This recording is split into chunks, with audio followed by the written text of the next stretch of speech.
सहनावतु सहनौ भुनक्तु सह वीर्यङ्करवावहै तेजस्विनावधीतमस्तु मा विद्विषावहै। ॐ शान्ति शान्ति शान्तिः। सदाशिवसमारम्भां शङ्कराचार्यमध्यमाम् अस्मदाचार्यपर्यन्तां वन्दे गुरुपरम्पराम्। श्रीभगवानुवाच तेषामहं समुद्धर्ता मृत्युसंसारसागरात् भवामि न चिरात् पार्थ मय्यावेशितचेतसाम् मय्येव मनः आधत्स्व मयि बुद्धिं निवेशय निवसिष्यसि मय्येव अत ऊर्ध्वं न संशयः। अथ चित्तं समाधातुं न शक्नोषि मयि स्थिरम् अभ्यासयोगेन ततो मामिच्छाप्तुं धनञ्जय।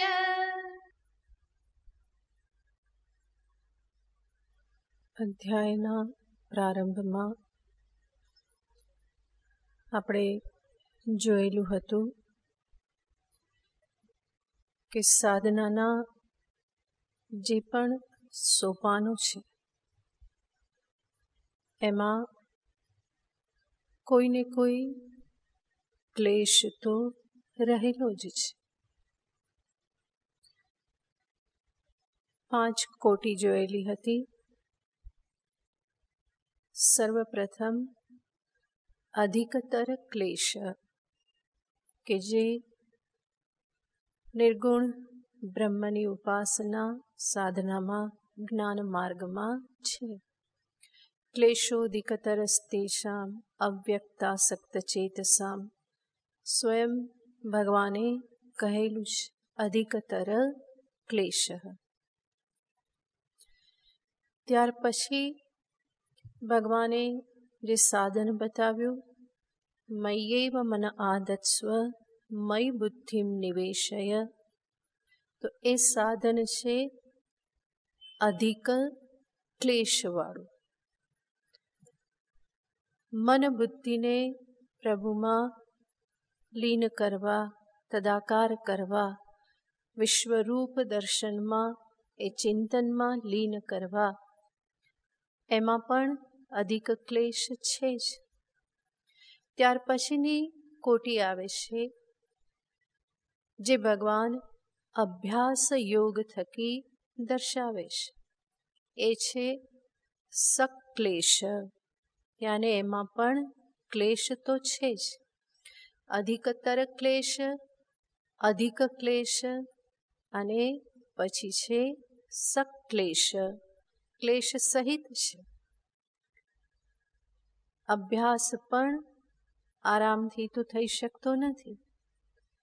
ફરી ફરી મનને પ્રભુમાં લગાવવું, વિશ્વરૂપ ચિંતનમાં લગાવવું કે આત્મ સ્વરૂપમાં લગાવવું સગુણ ભક્તિની વાત છે। માટે આપણે વિશ્વરૂપ કે પ્રભુનું જે સ્વરૂપ છે એની વાત કરીએ છીએ। તો અભ્યાસ યોગ થકી યાને વારંવાર વિક્ષિપ્ત ચંચળ એવા મનને ફરી ફરી એ પ્રભુમાં લગાવવું એ અભ્યાસ છે। તો આ પણ ક્લેશથી યુક્ત જ છે, માટે એ કોટી પણ કેવી છે? સક્લેશ। ત્યાર પછી ભગવાન આગળ બીજા પણ સોપાન દર્શાવે છે. અભ્યાસ યોગની ભગવાને વાત કરી, જેને સાંભળવાથી સાધકના મનમાં પણ શું થાય, આ પણ અઘરું જ છે, સહેલું તો નથી. હજુ આના કરતાં કંઈક વધારે સહેલું ભગવાન બતાવે તો કેવું સારું. અર્જુનના મુખ પર પણ એવા જ ભાવ હશે કે પ્રભુ, આ તો વાત એકની એક જ થઈ, મન બુદ્ધિ આપનામાં લીન કરો, ના થાય તો પછી અભ્યાસ કરો, વારંવાર પ્રયત્ન કરો, તો એ પણ કેવું લાગે છે, કઠિન જ લાગે છે. અને એટલા માટે ભગવાન આ ન થઈ શકે તો હજુ આગળનું સોપાન પણ ભગવાન દર્શાવે છે કે જે સોપાન કેવું છે, જેમાં અલ્પ ક્લેશ છે. ક્લેશ છે પણ કેવો છે, અલ્પ ક્લેશ છે. તો અલ્પ ક્લેશયુક્ત સોપાન, જેમાં ઓછું કષ્ટ છે, એને ભગવાન આગળના શ્લોકમાં દર્શાવે છે. અભ્યાસેપ્યસમર્થોસી મત્કર્મ પરમો ભવ મદર્થમપિ કર્માણિ કુર્વન સિદ્ધિમવાપ્સ્યસી. ભગવાન કરુણા કરી કે છે, અભ્યાસે અપી અસમર્થ. અભ્યાસ કરવામાં પણ જો તું અસમર્થ હોય, મન બુદ્ધિ લાગતા નથી, અભ્યાસ કરવો પણ કઠિન લાગે છે, તો આવી રીતની સ્થિતિ હોય, અભ્યાસ કરવામાં પણ જો તું અસમર્થ હોય, તો ભગવાન કહે છે, મત્કર્મ પરમો ભવ. મારા માટે કર્મ કરનારો થા.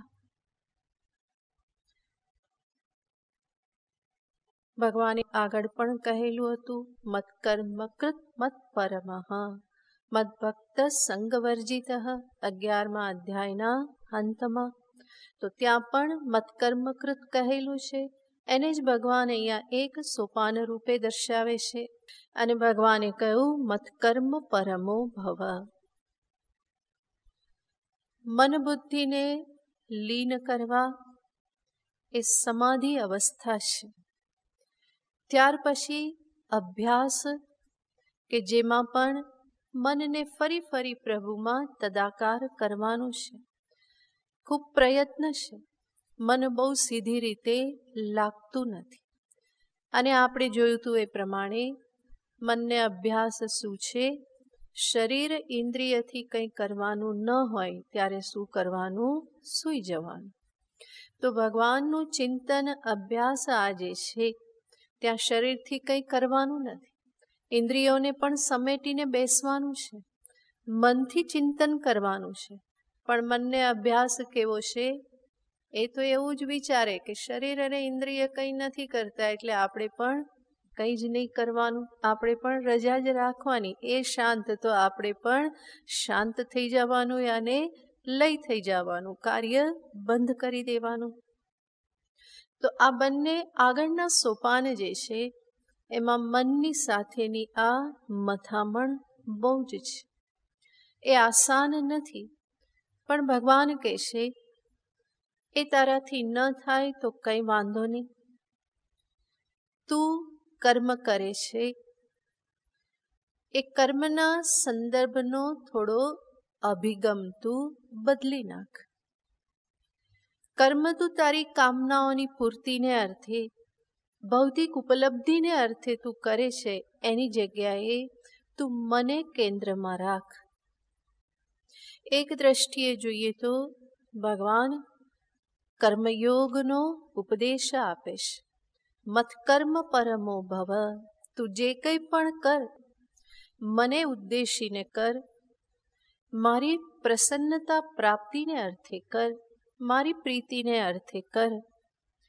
કેવળ તારી ઈચ્છાઓ, તારી કામનાઓ, એને જ તારી જ મહત્વકાંક્ષાઓને માત્ર સામે રાખીને ના કર. જે કંઈ પણ કર્તવ્ય કર્મ તને પ્રાપ્ત થયેલા છે એ સર્વ કર્તવ્ય કર્મનું કેન્દ્ર સ્થાન તું મને બનાવ. કર્મ કર અને સાથે મારું પણ ચિંતન કર. મામનુસ્મર યુધ્ય છે, ભગવાને અર્જુનને કહેલું છે. મારું સ્મરણ કર અને યુદ્ધ પણ કર. એ જ ઉપદેશ ભગવાન અહીંયા આપે છે. જે પણ તને કર્તવ્ય પ્રાપ્ત થયેલા છે તું એ કર્મ કર, પણ કર્મનો ઉદ્દેશ્ય મને બનાવ, મને કેન્દ્રમાં રાખ. કર્મની આદિમાં, મધ્યમાં, અંતમાં પ્રભુની કૃપાને જોવાનો પ્રયત્ન કરો. એની શક્તિથી થઈ રહેલું છે. એમણે સોંપેલું કામ હું એમની પ્રસન્નતાને અર્થે કરું છું. આવી ભાવના સાથે જ્યારે કર્મ કરવામાં આવે તો એ કર્મ બંધન ઓછું ઊભું કરે છે. ભગવાનનું સ્મરણ, નિમિત્ત ભાવ આ બધું કર્મની બંધન શક્તિને ઘણી શિથિલ કરી દેશે. અને એ રીતે આ સાધન જે છે એ ભક્તને, સાધકને જીવનમાં બહુ જ ઉપયોગી થાય છે. જે પણ કર્મ કરે તો એમાં 3 પ્રકારે પ્રભુના દર્શનનો પ્રયત્ન કરવાનો. ભગવાન અહીંયા જે કંઈ પણ કહી રહેલા છે એમાં પ્રથમ નંબર આવે છે વિશ્વરૂપ ચિંતનનો. જે પણ કરો, કર્તવ્ય કર્મ કરો, મનમાં સમજદારી શું રાખો? આ સમસ્ત સચરાચર જગત પ્રભુનું સ્વરૂપ છે. જગત કરતા એ છે, જગત સંચાલન કરતા એ છે, જગત નિયંતા છે. બલ્કિ જગદીશ જ જગત રૂપે પ્રગટ થયેલા છે. સચરાચરમાં એ પ્રભુનું દર્શન કરતા જાઓ, કર્મ કરતા જાઓ, એનું સ્મરણ કરતા જાઓ. અખિલ બ્રહ્માંડમાં એક તું શ્રી હરિ. તો આ રીતના ચિંતન સાથે પોતાના કર્તવ્ય કર્મને કરવું એ છે મત્કર્મ પરમઃ. બીજો અભિગમ છે સમસ્ત સચરાચર જગતમાં પ્રભુનું દર્શન ન થાય તો કમ સે કમ ચેતન જગત, જીવ જગત જે છે એમાં પ્રભુને જોવાનો પ્રયત્ન કરો. કર્મ કરો અને સાથે સાથે આ દ્રષ્ટિ કેળવવાનો પ્રયત્ન કરો. અને આવી દ્રષ્ટિ હશે તો વ્યવહારથી રાગ દ્વેષ ભેગા નહીં થાય. એ વ્યવહારથી હું બીજા કોઈને દુઃખ નહીં પહોંચાડું. મારો વ્યવહાર સરળ, કોમલ, મધુરતાથી ભરેલો થશે. કારણ કે હું બધામાં કોને જોઉં છું? મારા પ્રભુને, અંતર્યામી ઈષ્ટદેવને જોઉં છું. વિશ્વરૂપ પ્રભુ સર્વ જીવો રૂપે પ્રગટ થયેલા છે. અને સર્વ જીવ રૂપે ન જણાય તો સર્વના અંતરમાં અંતર્યામી સ્વરૂપે મારા જ ઈષ્ટ રહેલા છે. આવી જ્યારે દ્રષ્ટિ રાખવામાં આવે તો બીજા જીવોની સાથે કઠોર વ્યવહાર નહીં થાય, દૃષ્ટતા નહીં થાય, એમની હિંસા નહીં થાય, બીજાને દુઃખ નહીં પહોંચાડું. તો આ દ્રષ્ટિ પણ ઘણી બધી ઉપકારક નીવડે છે. ત્રીજું, સચરાચરમાં ન દેખાય, સમસ્ત જીવ જગતમાં પ્રભુ ના દેખાય તો કમસે કમ એક વિગ્રહમાં, મૂર્તિમાં ભગવત ભાવનાને દ્રઢ કરો અને એના સ્મરણ સાથે તમારા કર્મ કરતા રહો. જે તમારા ઈષ્ટ છે, જેને તમે પૂજા સેવા કરો છો, ભગવાનનું એ સ્વરૂપ, કૃષ્ણ સ્વરૂપ, રામ સ્વરૂપ, શિવ સ્વરૂપ, જે પણ મનભાવન રૂપ છે ઈશ્વરનું, એ પ્રભુને હંમેશા સામે રાખો અને તમારા કર્મ કરતા જાઓ. તો એ પણ દ્રષ્ટિ ઉપકારક છે. રોજ એની આજ્ઞા લઈ દિવસનો પ્રારંભ કરો. દિવસ પૂરો થયો, પ્રભુને બધું નિવેદન કરો અને એમની જ ગોદમાં નિદ્રામાં પડી જાઓ. સુંદર કાર્ય થયું, પ્રભુનો આભાર માનો. પ્રભુ આપે કરાવ્યું, આપની કૃપા. કંઈ ખોટું કામ થઈ ગયું, પ્રભુ પાસે નિવેદન કરો, ક્ષમા માગી લો, માફી માગી લો. અને ફરી ફરીને જોતા રહો કે જે કંઈ પણ થયેલું છે એ પ્રભુની શક્તિથી, કૃપાથી, કરુણાથી આ બધું થાય છે. મારો આખો દિવસ કોના થકી પસાર થયો? એ પ્રભુની કૃપા થકી જ પસાર થયેલો છે. નહીં તો પહેલાં પણ આપણે જોયેલું હતું, નિશ્વાસે નહીં વિશ્વાસ કદા વૃદ્ધો ભવિષ્યતિ. તો દિવસ પસાર થયો, સારું કર્તવ્ય કર્મ થયું, નિષ્ઠાથી મેં કર્તવ્ય બજાવ્યું. આ બધાની પાછળ કોનો હાથ છે? મારા પ્રભુનો હાથ છે. અને એ કંઈ પણ કરતાં કરતાં યદસ્નાસી યજ્જુહોશી આ બધું ભગવાન આગળ કહી ચૂક્યા છે. જે પણ કર્યું ભગવાન કહેશે તત્કુરુસ્વ મદર્પણમ, એ બધું તું મને અર્પણ કર. તો દિવસ દરમિયાન જે પણ કંઈ કર્યું એ બધું કોને અર્પણ? પ્રભુને અર્પણ. કરચરણ કૃતમ વા કાયજમ વા કર્મજમ વા શ્રવણ નયન જંબા માનસમ વાપરાધમ. પ્રભુ પાસે ક્ષમા પણ માગી લો. અને જે થયું તે એમના થકી જ થયું એવો એક અહોભાવ કૃતજ્ઞતા પણ મનમાં રાખો. તો આને શું કહેવાય? મત્કર્મ પરાયણતા, ભગવત કર્મ પરાયણતા. આ ત્રણ દ્રષ્ટિ આપણે જોઈ. અહીંયા હજુ પણ એક ચોથી બાબત મહત્વની છે. ભક્તિયોગની વાત ચાલી રહેલી છે. આપણે જે જોયું એ કર્મયોગના પાસાઓ ઘણા બધા આપણે જોયા, કર્તવ્ય કર્મ. પણ અહીંયા પ્રધાન વાત છે સગુણ ઉપાસનાની. અને એટલા માટે કર્તવ્ય કર્મ કરવા ઉપરાંત કેટલાક કર્મ એવા કરવા કે જે ડાયરેક્ટલી ભગવાનની સાથે જોડાયેલા હોય. એનો અર્થ જીવનમાં કર્તવ્ય કર્મ ઉપરાંત ભગવત સેવા, જપ, પૂજન,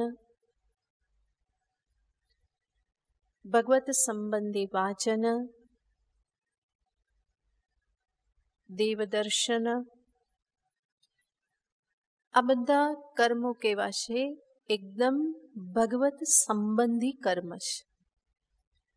એટલે આગળના ત્રણ અભિગમ કદાચ ન કેળવાય, ત્યારે કદાચ પ્રભુ યાદ ન આવે, તો આ કર્મ તો કેવા છે કે એમાં તમને ફરી ફરીને ભગવાન યાદ આવે.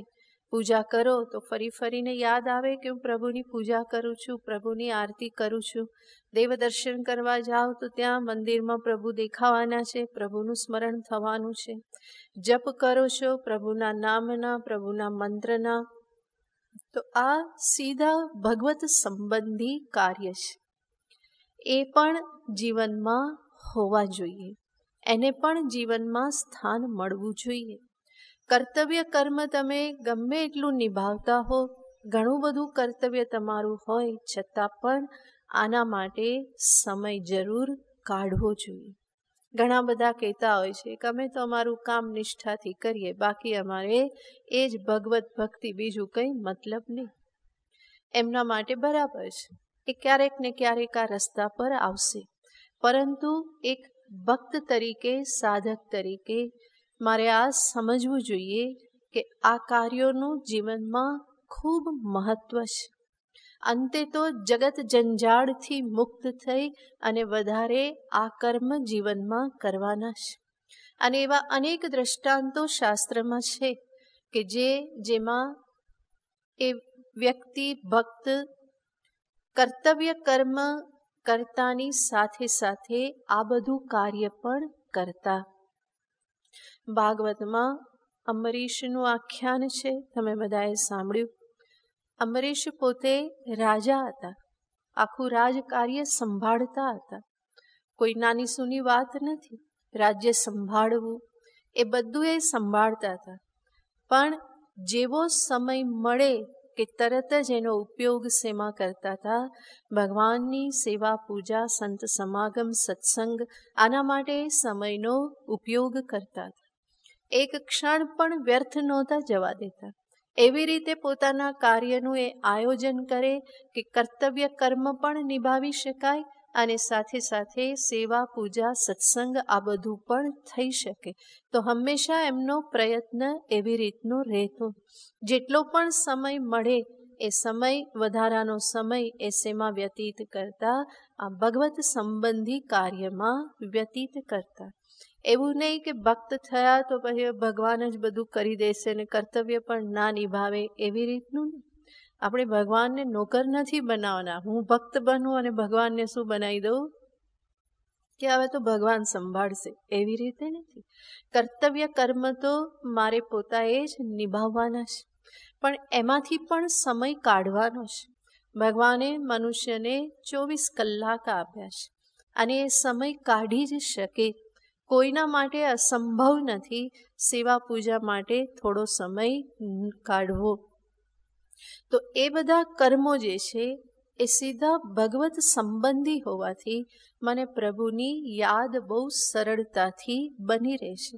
સરળતાથી એનું સ્મરણ અંતરમાં વારંવાર થતું રહેશે. અને એટલા માટે એ કર્મ પણ જીવનમાં બહુ જ મહત્વનું સ્થાન ધરાવે છે.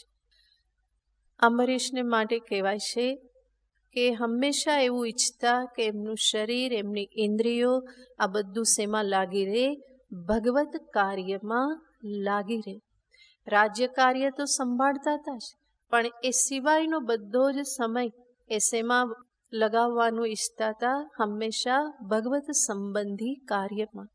હંમેશા મન લાલાયિત રહેતું મુકુંદ લિંગાલય દર્શને, એમાં આવે છે. એ હંમેશા એવી જ ઈચ્છા કરતા કે મારી વાણી ગુણાનુગાન કરતી રહે, મારા કાન કથાનું શ્રવણ કરતા રહે. એવી જ રીતે આ એક મુખ્ય છે, મુકુંદ લિંગાલય દર્શન. ભાગવતમાં જ આ શબ્દ આવે છે. સેના માટે હંમેશા લાલાયિત રહે. મુકુંદ લિંગ આને વિગ્રહ પણ કહી શકાય, અને નહીં તો મુકુંદ લિંગનો અર્થ થાય શાલિગ્રામ. જેવી રીતે શિવલિંગ એવી રીતે મુકુંદ લિંગ આને વિષ્ણુનું લિંગ ચિહ્ન શું છે? શાલિગ્રામ છે. તો એના દર્શનને માટે હંમેશા લાલાયિત રહેતા. જેવો સમય મળે તો હરિદર્શન કરવા મંદિરે પહોંચી જાય. કથા ક્યાંક ચાલતી હોય તો અંબરીશ કથા સાંભળવા માટે પહોંચી જાય. સમયસર ગયા હોય તો એક રાજાને સ્થાન આપે, ત્યાં એ બેસી જાય. અને પાછળથી ગયા હોય તો, મોડા ગયા હોય તો છેલ્લે ચૂપચાપ બેસી જાય. નહીં કે હું રાજા છું, આવ્યો, જગ્યા કરો, બેસાડો, એવું કંઈ નહીં. તો આ ભક્તના લક્ષણ છે. હંમેશા દેવદર્શન માટે લાલાયિત રહે. જેનાથી શું થાય છે? ચરણ ભગવત ભક્તિમાં લાગે છે. બધી ઇન્દ્રિયોને લગાવવાની છે ભગવત ભક્તિમાં. આપણા પગને કેવી રીતે લગાવીએ? પ્રશ્ન થાય ને. પગને ભગવત ભક્તિમાં કેવી રીતે લગાવવા? સેવા પૂજામાં કેવી રીતે લગાવી શકાય? કારણ કે આપણા પગથી તો ભગવાનની પૂજા ના થાય. પૂજાના કોઈ સામાનને પણ પગ અડી જાય તો એ અશુદ્ધ ગણાય. તો પગને પ્રભુ સેવામાં લગાવવા એનો અર્થ થાય છે પગથી ચાલી અને દેવ દર્શન કરવા જવું, પરિક્રમા કરવી. આ બધું પગને, એ ઇન્દ્રિયને ભગવાનમાં લગાવી કહેવાય. હાથથી સેવા પૂજા થાય, આંખથી દર્શન થાય. આ ઈચ્છા હંમેશા રાખવી કે મારી ચક્ષુરિન્દ્રિયથી મને કોના દર્શન થતા રહે? મારા પ્રભુના દર્શન થતા રહે. સર્વ જીવોમાં પણ એ પ્રયત્ન કરવો, કારણ કે ચક્ષુર ઇન્દ્રિય એ બહુ જ પ્રબળ ઇન્દ્રિય છે અને જગતમાં રૂપ સર્વત્ર વિખરાયેલું છે. જેવી આંખ ખોલો સામે શું દેખાવાનું છે? રૂપ દેખાવાનું જ છે. એટલા માટે રૂપને તમે ટાળી શકતા નથી અને ક્યારે કયું રૂપ ખેંચી લે, ક્યારે અશુભ દર્શન થઈ જાય ખબર નથી. માટે ઈચ્છા હંમેશા શું રાખવી? ચક્ષુથી હંમેશા મને શુભ દર્શન થાય, ઈશ દર્શન થાય, ચાહે મંદિરમાં ચાહે જગતમાં, કારણ કે રૂપ સર્વત્ર વિખરાયેલું છે જ. બીજી ઇન્દ્રિયોમાં શું છે કે વિષય આવીને પહોંચે તો એનો ભોગ થાય છે. સુગંધ આવે નાક પાસે તો એ લઈ શકાય. એવી રીતે શબ્દ કાન પાસે આવે તો એને સાંભળી શકાય છે. કંઈક સ્પર્શ પાસે આવે તો સ્પર્શ થાય. મોઢામાં કંઈક મૂકીએ તો રસ આવે. પણ આંખ તો કેવી છે? જેવી ખુલી કે આખું જગત રૂપ સામે અવેલેબલ છે. એટલા માટે જ કરુણા નિધાન પ્રભુએ એ એક ઇન્દ્રિય ઉપર શું આપ્યું છે? પાપણ રૂપી પડદો આપ્યો છે. જેને બંધ કરીએ તો રૂપ દર્શન મટી જાય છે. તો આ કૃપા છે. ભગવાને એના ઉપર જ આ એક પડદો આપ્યો છે. બીજી કોઈ ઇન્દ્રિય માટે એવું કોઈ આવરક છે નહીં. તો એ ઈચ્છા હંમેશા રાખવી. શુભનું દર્શન કરતો રહું, ઈશ દર્શન કરતો રહું, સત્યનું દર્શન કરતો રહું, કે જે ભક્તો હંમેશા આવી ઈચ્છા કરે છે. તો આ બધા કર્મ જે છે કેવા છે?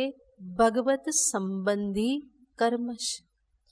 તો કહેવામાં આવે છે કે એ કર્મ પણ સાથે સાથે કરવા. કર્તૃત્વને સીમિત કરવાને માટે ભગવત સંબંધી કર્મ એક શ્રેષ્ઠ ઉપાય છે. નહીં તો કર્તૃત્વના દ્રઢ સંસ્કાર હંમેશા બાહ્ય કર્મ કરાવતા રે, જગત સંબંધી કર્મ કરાવતા રે. જ્યાં મને કંઈક મળે, કંઈક માનપાન મળે, કંઈક વાહ વાહ મળે, એવા કર્મ હંમેશા કર્તૃત્વ મને કરાવતું રહે. પણ એ કર્તૃત્વ શિથિલ ન થતું હોય અને એનો ઉપયોગ જ કરવો છે તો એને સીમિત રૂપે આ ભગવત સંબંધી કર્મમાં એનો ઉપયોગ કરવામાં આવે તો ધીમે ધીમે કર્તૃત્વ આસક્તિ પણ શિથિલ થાય છે. બહિર્મુખતામાંથી થોડી અંતર્મુખતા પ્રાપ્ત થાય છે, કારણ કે કર્મનું ક્ષેત્ર થોડું ઓછું થઈ જાય છે. તો ભક્તિ યોગની વાત ચાલે છે, માટે કર્તવ્ય કર્મની સાથે ભગવત સંબંધી કર્મને પણ સ્થાન આપવું. એનાથી શું બનાય છે? મત કર્મ પરમઃ, જે ભગવાને કહ્યું, મત કર્મ પરમો ભવ. આ જે કંઈ પણ કરવામાં આવે ભગવત સંબંધી કર્મ જે છે એમાં હંમેશા પ્રશ્ન કરવામાં આવતો હોય છે, મને ભાવ નથી આવતો તો પછી કેવી રીતે કરું? ભગવાન પ્રત્યે એટલો પ્રેમ જાગૃત થતો નથી, એવો ભાવ આવતો નથી, તો ભગવત સંબંધી કર્મ હું કેવી રીતે કરું? જ્યારે મને એવો ભાવ આવશે ત્યારે હું કરીશ. આવી રીતનું જો કોઈ જીવ વિચારે તો એ ક્યારેય કરી શકવાનો નથી, કારણ કે ભાવ અચાનક આવી જતો નથી. ભાવ આવે કે ના આવે, આવા કર્મ કરતા રહેશો તો એક દિવસ અંતરમાં એ પ્રેમ જાગૃત થશે. કરવાથી પ્રેમ જાગૃત થશે, નહીં કરવાથી અચાનક પ્રેમ જાગૃત નહીં થાય. એટલા માટે ભક્તિના સંદર્ભમાં હંમેશા કહેવામાં આવે છે, ભાવ પ્રેમ ન હોય તો પણ ભગવત સંબંધી કર્મ કરો. એ કરતા કરતા પ્રભુ પ્રત્યે પ્રેમ પ્રગટ થશે. મને ભાવ આવે પછી હું કથા સાંભળું એવું નહીં. ભાવ હોય ન હોય, કથા સાંભળવા બેસી જાઓ, એ કથા જ શું કરશે? ભાવને જાગૃત કરશે. એટલા માટે ભગવાન શ્રી કૃષ્ણચંદ્ર સ્વયં ભાગવતમાં ભક્તિ કેવી રીતે પ્રગટ થાય છે એના માટેના હેતુ કારણ બતાવે છે. ભગવાન ઉદ્ધવને ઉપદેશ આપે છે. આપણે અનેક વાર જોયેલું છે,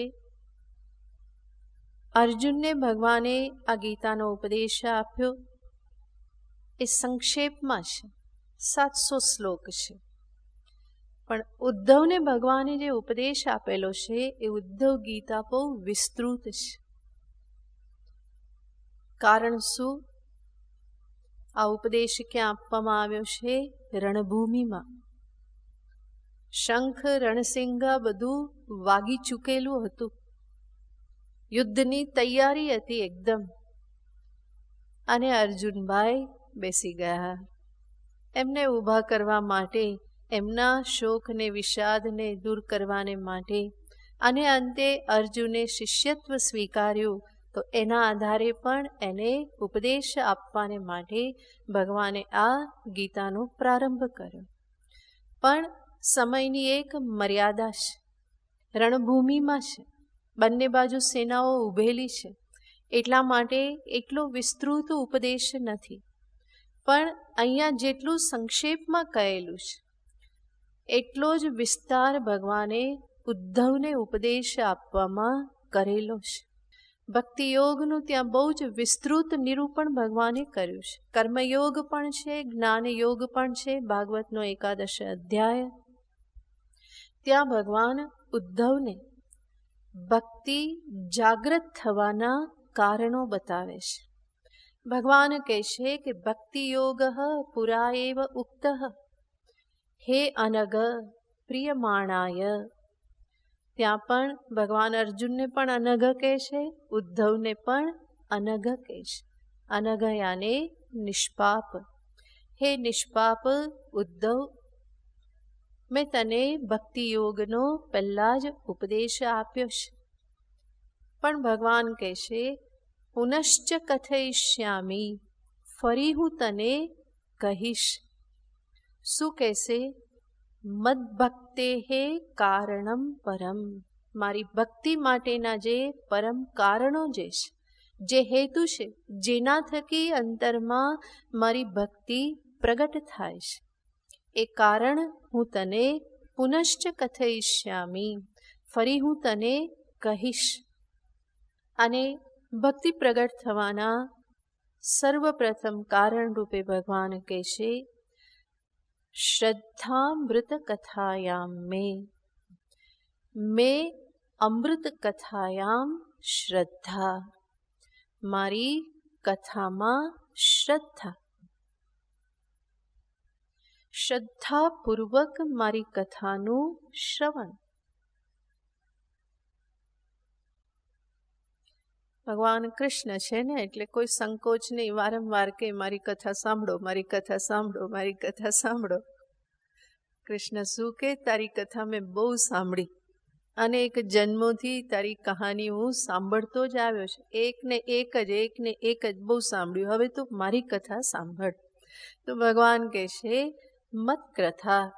અને એ પણ કેવી કથા? સ્વયં કહે છે અમૃત કથા, જે અમૃત સમાન છે. જેનું શ્રવણ કરવું એ કેવું છે? અમૃત પાન કરવા જેવું છે. અને છે જ તવ કથામૃતમ તપ્ત જીવનમ.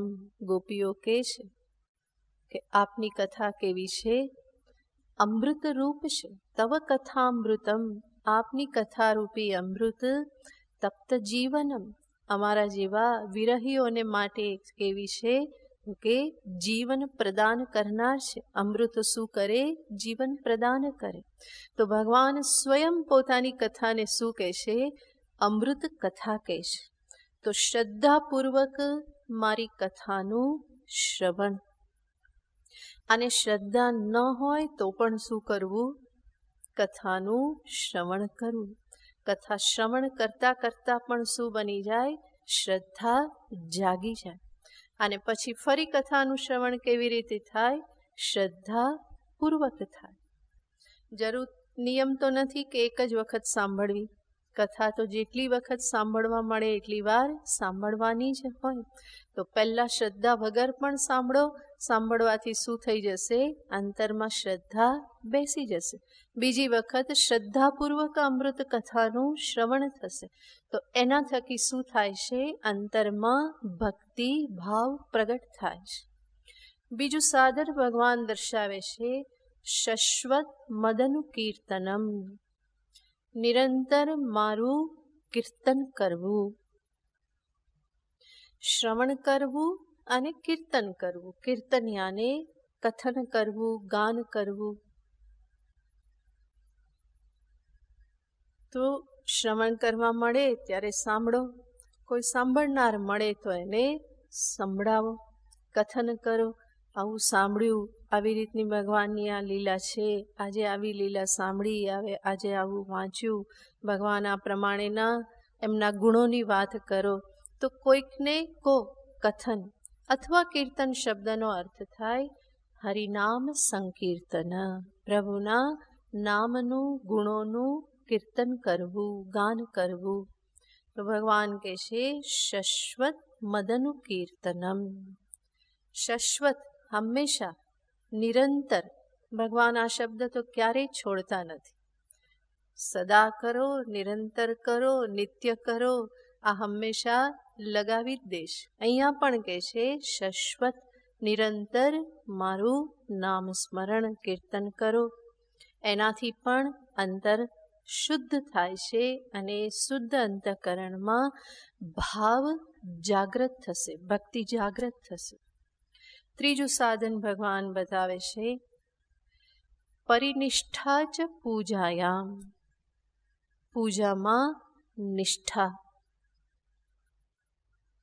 ભગવાનની પૂજા નિષ્ઠાપૂર્વક કરવાથી શું થાય છે? પ્રભુ માટે ભાવ જાગૃત થાય છે. પૂજા કરવી એટલે શું? ભગવાનને આપણે જેવી રીતે કોઈ મહેમાન આવે અને એની આગતા સ્વાગતા કરીએ એવી રીતે આપણે ભગવાનને પણ બધું આપીએ છીએ. આસન પ્રદાન કરવું, ભગવાનને આચમની અને જલ પ્રદાન કરવું, અર્ઘ્ય પ્રદાન કરવું, શરબત આપવું, સ્નાન માટે સુવિધા આપીએ. આપણે મહેમાનને એવી રીતે ભગવાનને આપણે સ્નાન કરાવીએ, વસ્ત્ર પહેરાવીએ, ભોગ લગાવીએ, આરતી ઉતારીએ. તો એ બધું કરવાથી પ્રભુની સાથે એક પ્રકારની આત્મીયતા કેળવાય છે. અને આ બહુ જ મોટી વસ્તુ છે. જેમ જેમ તમે આ કરતા જાઓ એમ એમ ભગવાનની સાથે એક આત્મીયતા કેળવાય છે.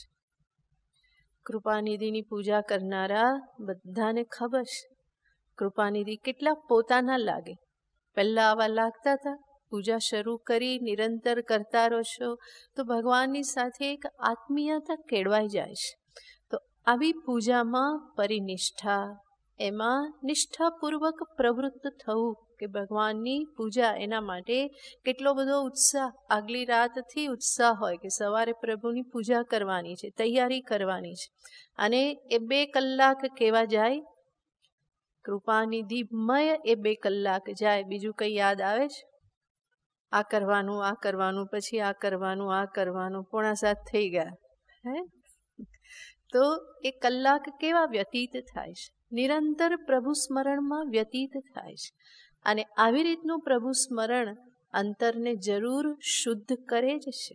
એ શુદ્ધ અંતઃકરણમાં પ્રભુ પ્રત્યે ભાવ જાગે, આ આત્મીયતા કેળવાય. આને જ તો ભક્તિ કહેવામાં આવે છે.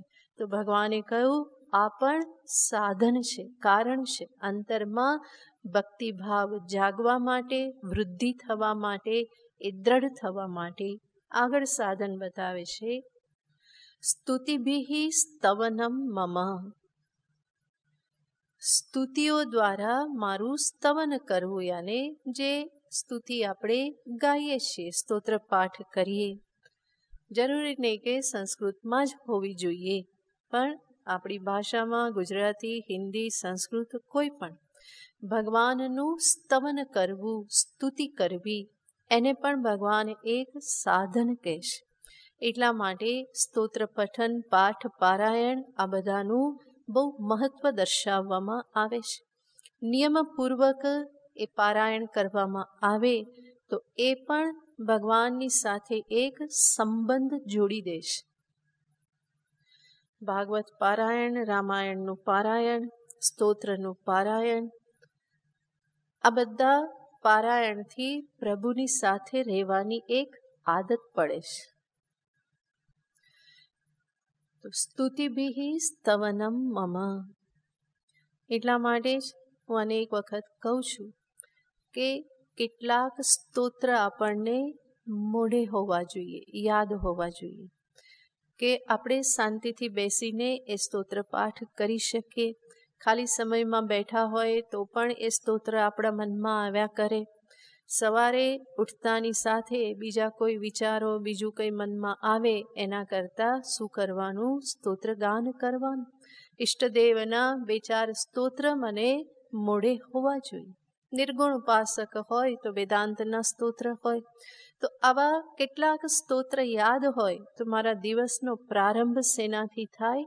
ભગવાનની સ્તુતિથી પ્રારંભ થાય. આંખ ખુલે કે તરત જ શું શરૂ થઈ જાય? ભગવત નામ શરૂ થઈ જાય. શ્લોક પ્રારંભ થાય, જે નિત્ય કર્મના શ્લોક છે. સ્નાન કરીને આવ્યા, ભગવાનનું મંદિર સફાઈ કરો છો, દીવો પ્રગટાવો છો, આ બધું કરો છો, ત્યાં સુધી પણ શું ચાલ્યા કરે? એ સ્તોત્ર ચાલ્યા કરે. તો મન આમ તેમ બીજે ક્યાંય ભટકશે નહીં, પ્રભુ સ્મૃતિમાં મન રહેશે. તો કેટલાક સ્તોત્ર યાદ હોવા જોઈએ. 4-5 સ્તોત્ર બુદ્ધિમાં હંમેશા રહેવા જોઈએ, એની સિક્વન્સ સાથે. એવું નહીં કે પેલું ગયું પછી છેલ્લું આવ્યું પછી, કે આમ તો યાદ જ છે પણ એક વખત બોલવાનું કહીએ તો 2 પછી ત્રીજું ક્યાંક ગોથું ખાઈ જાય, એવી રીતે નહીં. સરસ રીતે સ્મરણ કરો, યાદ કરો અને રોજ મનોયોગ સાથે ભગવાનની સાથે સંબંધ જોડી અને એનો પાઠ કરો.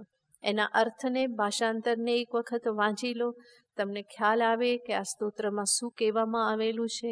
ભાષાંતર વાંચ્યું હોય તો થોડો થોડો અર્થબોધ પણ થવા લાગે, આને તો વધારે આનંદ આવે. તો સ્તોત્ર પઠનને પણ ભગવાન અહીંયા કહેશે કે મારી સ્તુતિ એ પણ ભક્તિભાવ જગાડવાનું સાધન છે, કારણ છે. આગળ કહેશે આદરઃ પરિચર્યાયામ. મારી પરિચર્યામાં, સેવામાં આદર. આપણને પ્રશ્ન થાય કે આગળ તો પૂજા કીધી, ફરી પરિચર્યા ભગવાન શા માટે કહેશે?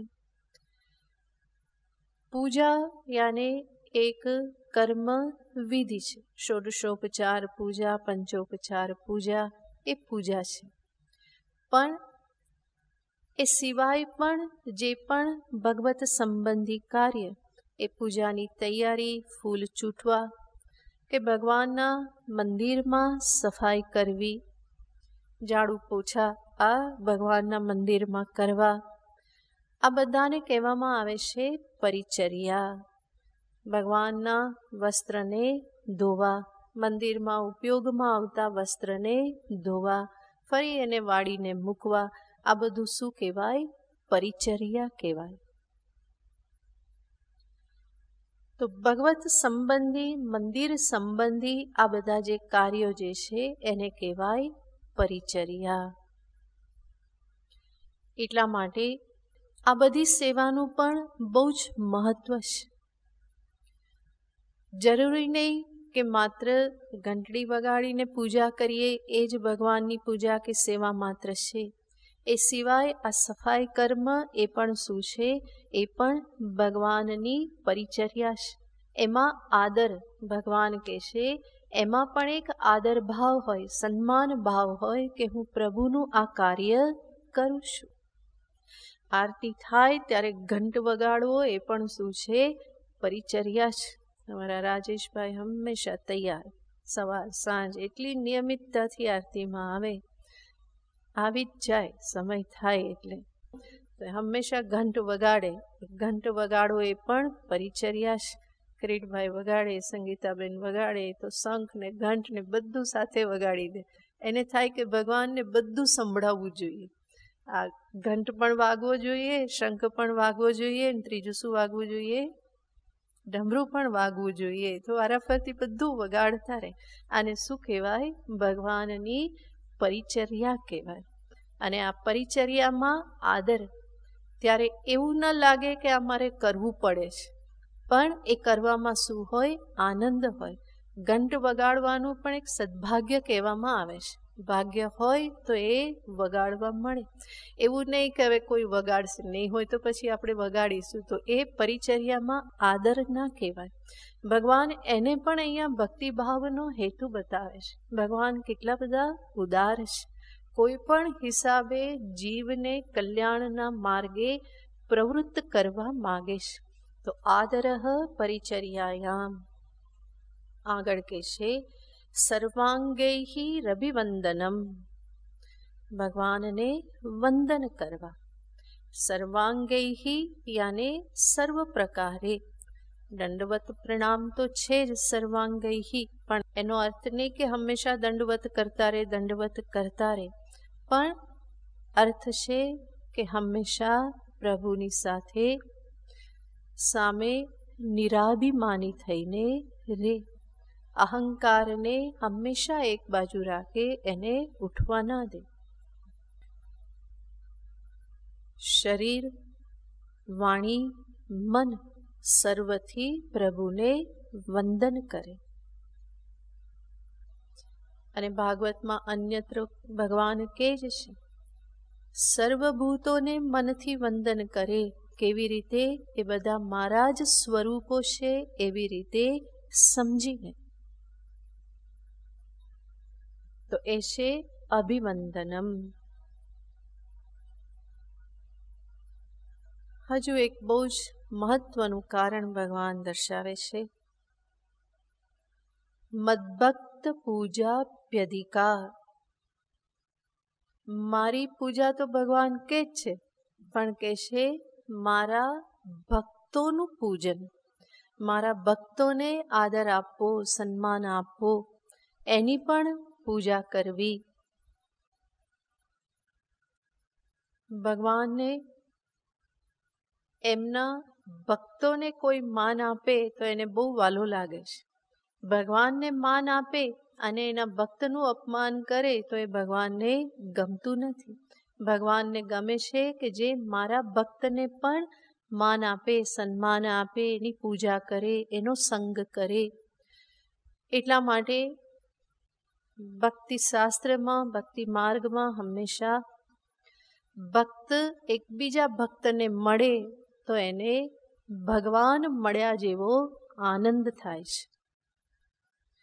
કારણ કે ભક્ત બહુ સારી રીતે જાણે છે મારા પ્રભુ શેનાથી ખુશ થાય છે.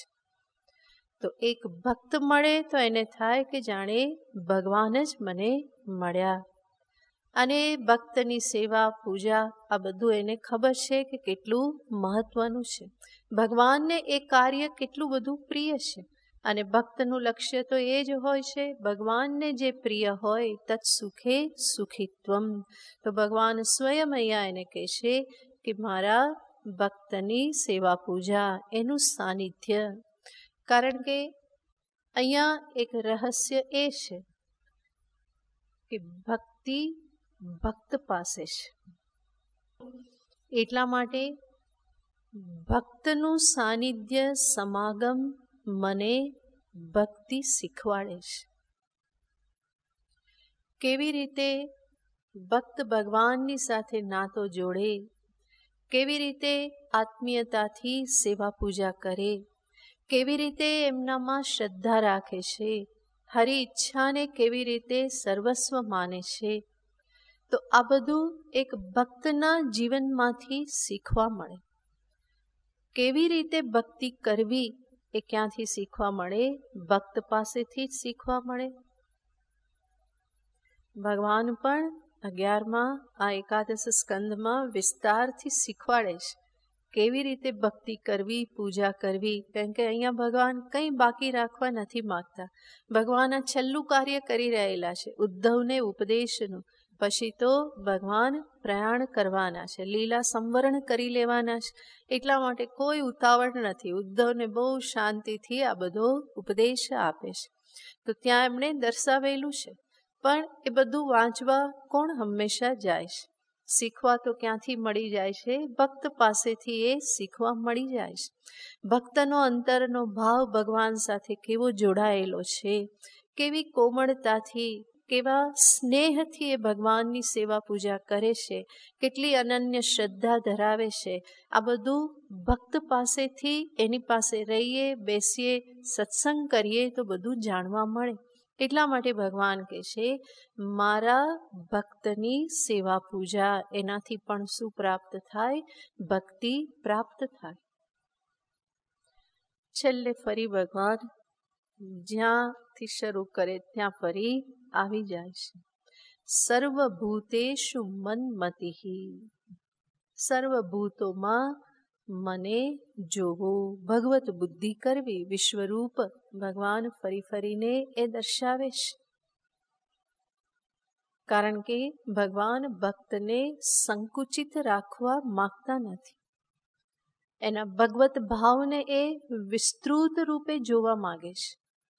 અને એટલા માટે આ બધું કયા પછી ફરી ભગવાન કહે છે, સર્વભૂતેષુ મન્મતિઃ, સર્વભૂતોમાં મારી મતિ અને મારી બુદ્ધિ, ભગવત બુદ્ધિ કરવી.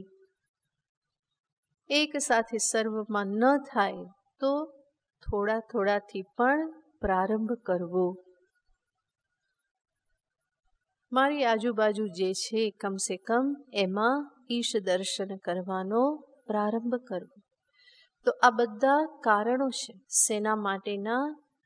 ભક્તિ માટેના કારણ ભગવાને કયા. એનો અર્થ શું?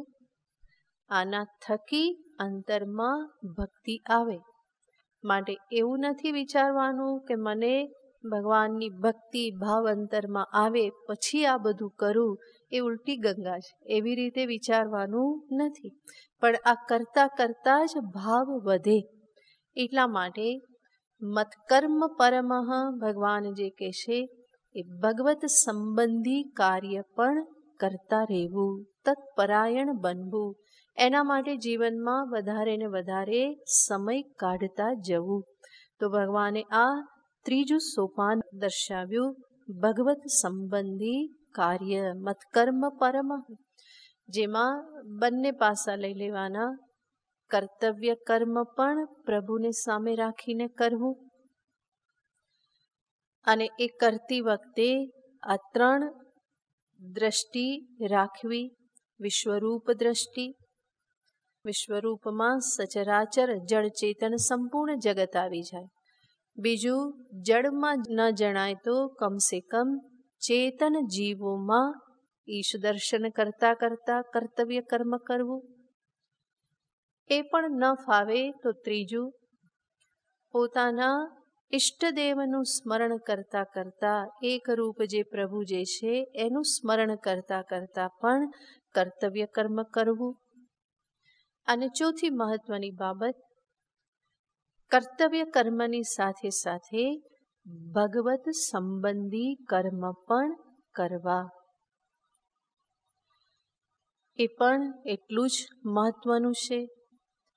મારી અંતર્મુખતાને માટે, મારા કર્તૃત્વના સંકોચનને માટે અને એના શિથિલીકરણને માટે, અંતરની શુદ્ધિને માટે, આ બધા માટે એ ઘણું જ જરૂરી છે. તો આ રીતે આ બધાને સાથે રાખીને ભગવાન અહીંયા કહે છે, મત્કર્મ પરમો ભવ. હવે પ્રશ્ન કરનારો કોઈ કે આ તો ત્રીજું સોપાન છે, તો એનું ફળ પણ કંઈક ઓછું જ હશે. ઓછું કંઈક કર્યું, નીચે ઉતર્યા તો ફળ ઓછું મળશે ને. તો ભગવાન આગળ કહેશે, મદર્થમપી કર્માણિ કુર્વન સિદ્ધિમ અવાપ્સ્યસી.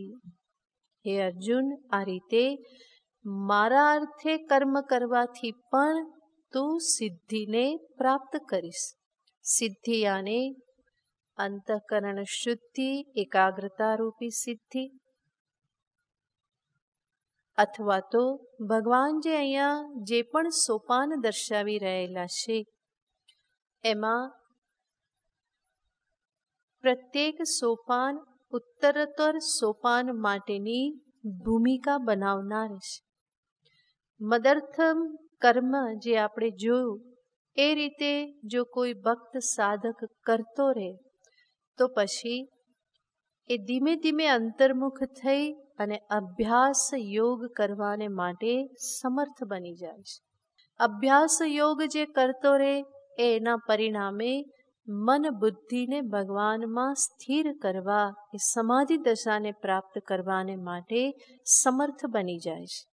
તો આ રીતે આ એક એક સોપાન જે છે એ ઉત્તર સોપાનની ભૂમિકા તૈયાર કરે છે.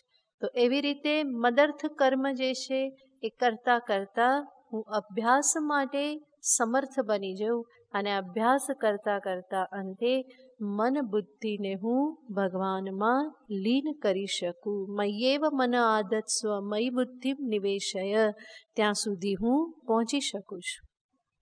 તો ભગવાન એકદમ અલગ અલગ વાત નથી કરી રહેલા કે આ કર આ ન થાય તો આ કર આ ન થાય તો આ કર, એવી રીતે નથી.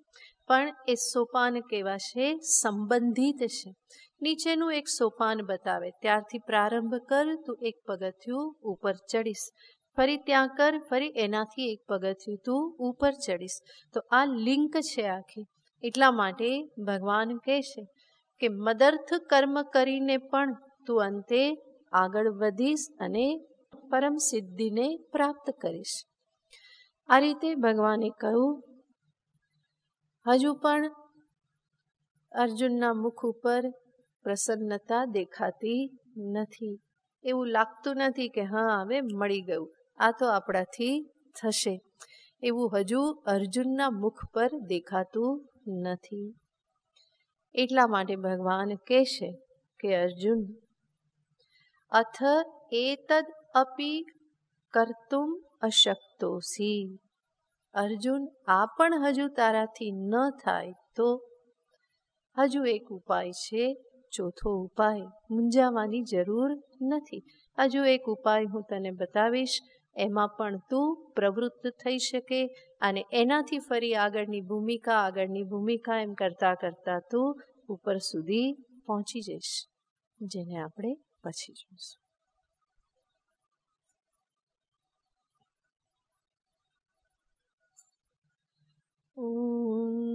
પૂર્ણમદઃ પૂર્ણમિદં પૂર્ણાત પૂર્ણમુદચ્યતે પૂર્ણસ્ય પૂર્ણમાદાય પૂર્ણમેવાવશિષ્યતે. ઓમ શાંતિ શાંતિ શાંતિ. હરિ ઓમ. શ્રી ગુરુભ્યો નમઃ. હરિ ઓમ.